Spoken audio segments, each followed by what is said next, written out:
Assalamu alaikum, dear students. Today in this class we are going to solve some important questions. They are actually trigonometric functions. In the earlier classes आपने देखा है कि हम कैसे differentiation करेंगे different functions को और different rules पढ़े हैं आपने और अलजबरा आपने देखा है कि कैसे हम इन क्वेश्चंस को सॉल्व कर सकते हैं. So the fundamentals of derivatives से आप वाकिफ़ हैं. आज जो हम क्वेश्चन करने जा रहे हैं it's actually question number 11 of this exercise. यहाँ पे कुछ ये क्वेश्चंस दिए गए हैं. They are actually trigonometric functions. Actually most of them are composed functions. I mean to say they are either in multiplication or two or more functions are in addition or subtraction or whatsoever. So हम इन questions को कैसे solve करेंगे. यहाँ पे question में लिखा गया है find the derivative of following functions. So हमें इनका डेरिवेटिव निकालना है. ये यहाँ नहीं लिखा गया है कि आप इसको कैसे सॉल्व करें. डेरिवेटिव के आपके पास चूंकि दो मेथड्स हैं. एक तो डेफिनेशन से हैं, means by using the definition of the derivatives, limiting concept जो है, और दूसरा जो आपके पास तरीका है वो है अलजबरा को यूज़ करना. उसमें सम रूल है, डिफरेंस रूल है, प्रोडक्ट रूल है जिसको हम लेबनीज रूल कहते हैं, और कोशेंट रूल है. तो ये अलजबरा यूज़ करना it's very simple, it's not any hard task to do. लेकिन फर्स्ट प्रिंसिपल से, या हम कहेंगे कि जब आप डेफिनेशन से इन क्वेश्चंस को सॉल्व करेंगे थोड़ा लेंथी है. So we will try to solve this questions with the help of the definition of derivative. So यहाँ पे फर्स्ट पार्ट जो है, यहाँ पे फंक्शन दी गई है हमारे पास sin x into cos x. So हमारे पास क्वेश्चन है, फंक्शन दिया गया है, it is sin x into cos X. तो हम इसको फर्स्ट प्रिंसिपल से सॉल्व करेंगे. You know the derivative of any function is given by limiting value as h tends to 0 f of x plus h minus f of x divided by h. Okay, ये definition है. So in the very first step here I have written the definition of the derivative. अब function कैसे defined है, तो हम accordingly इसमें functions को replace करें, इस फंक्शन को रिप्लेस करेंगे जो यहाँ क्वेश्चन में दिया गया होगा, जो क्वेश्चन में डेफिनेशन दी गई होगी. यहाँ पे फंक्शन डिफाइंड है sin x into cos x. So we will write here instead of f of x plus h, when f operates on x plus h, we will write here when f operates on x, it is sin x into cos x. When f operates on x plus h, it will be sin of x plus h into cos of x plus h. So हम यहाँ लिखेंगे sin of x plus h into cos of x plus h. और minus यहाँ derivative के definition में minus f of x है, सो f of x की जगह sin x into cos x आएगा, और डिनोमिनेटर में h है. सो हम इसको पहले इवेलुएट करेंगे, सिंप्लीफाई करेंगे. कैसे हम इसको सिंप्लीफाई करेंगे, देखिए हम कैसे इसको आसान स्टेप्स में सिंप्लीफाई करते हैं. हम यहाँ पे 2 मल्टीपल करेंगे न्यूमरेटर को और डिनोमिनेटर को.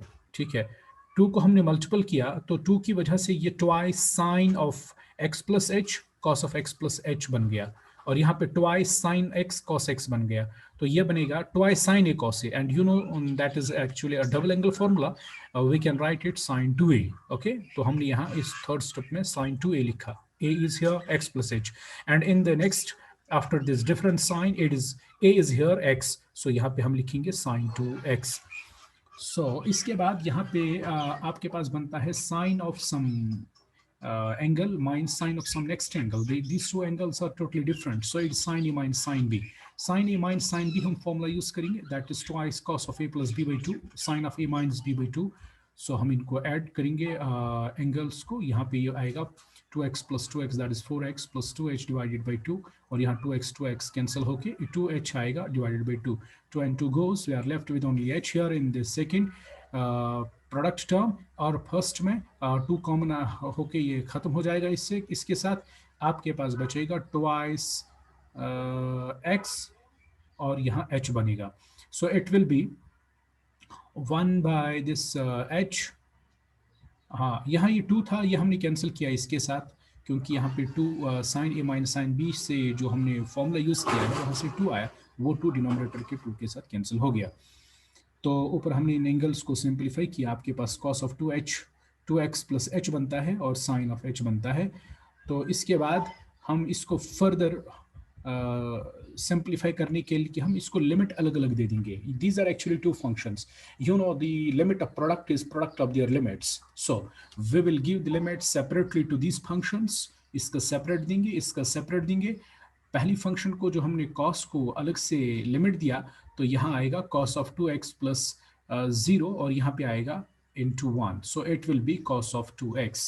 so आपके पास यहाँ बनता है cos of 2x।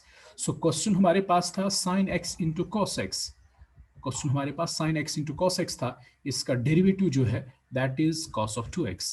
ओके, इसी तरीके से और सारे क्वेश्चंस हैं। फॉर एग्जांपल हमारे पास यहाँ नेक्स्ट पार्ट में secant x है, secant x के लिए भी हम ऐसा ही यूज करेंगे, डेफिनेशन यही है। और डेफिनेशन डेरिवेटिव की जो हम यूज करेंगे, फिर हम f को secant से रिप्लेस करेंगे और जहां पर x प्लस एच होगा x प्लस एच लिखेंगे, जहां x होगा तो x ही रखेंगे। फिर हम we know that secant x is actually the reciprocal of cos of x, so we will write instead of secant x as 1 by cos। so हमने दोनों को 1 by cos लिखा और ये h जो है इसको हमने बाहर डिनोमिनेटर में लिखा है। ओके, सिंप्लीफाई करने के बाद आपके पास ये सारी कैलकुलेशंस करने के बाद वही फॉर्मूले यूज होंगे जो हमने फॉर्मूले यूज किए हैं। ऊपर के क्वेश्चन में sine A minus sine B use हुआ था, यहाँ पे cos A minus cos B use होगा। And cos A minus cos B it is minus twice sine of A plus B by 2 sine of A minus B by 2। Okay, so फिर इसको simplify करेंगे, limit अलग अलग दे देंगे दो functions का। पहली फंक्शन का लिमिट दे देंगे, ये साइन में है, और दूसरी फंक्शन का ये कॉस और साइन और कॉस में है, तो इसको अलग अलग दे देंगे। हम लिमिट देने के बाद देखते हैं कि इनका value secant x into 10x आ गया। सो ये इसका डेरिवेटिव है। इसी तरीके से और सारे क्वेश्चंस हैं, जैसे क्वेश्चन नंबर पार्ट नंबर 3 इसका है। ये 5 टाइम्स secant x है, 4 टाइम्स cos x है। secant x जैसे आपने देखा है कैसे इसको सॉल्व करेंगे, और cos x आपने इससे पहले देखा है, इससे पहले वाले क्वेश्चन में, क्वेश्चन नंबर 10 में। तो इन दोनों का ये कॉम्बिनेशन है और फॉर्मूले वही यूज होंगे। So it's very simple, calculations है लेकिन सिंपल है। इसी तरीके से जैसे हमने secant x को सॉल्व किया, ऐसे ही क्वेश्चन cosec x पे आएगा। तो cosec x यहाँ पार्ट नंबर 4 में है। On the same lines you can solve this question. Okay, so इसके बाद पार्ट नंबर 5 है। Part number 5 is actually the combination of two questions, that is 3 times cot of x plus 5 times cosec x। Okay, सो वही फॉर्मूले, वही आसान से फॉर्मूले use होने हैं। So I hope that you can solve these questions. For if you have any problem in solving these questions, you are welcome to ask your queries in the link of the video, or you can ask your questions in the group that you are जिसके आप member हैं, तो उसमें आप अपने questions को पूछ सकते हैं। We will try our best to answer your queries. Thank you for joining the class. Thank you once again.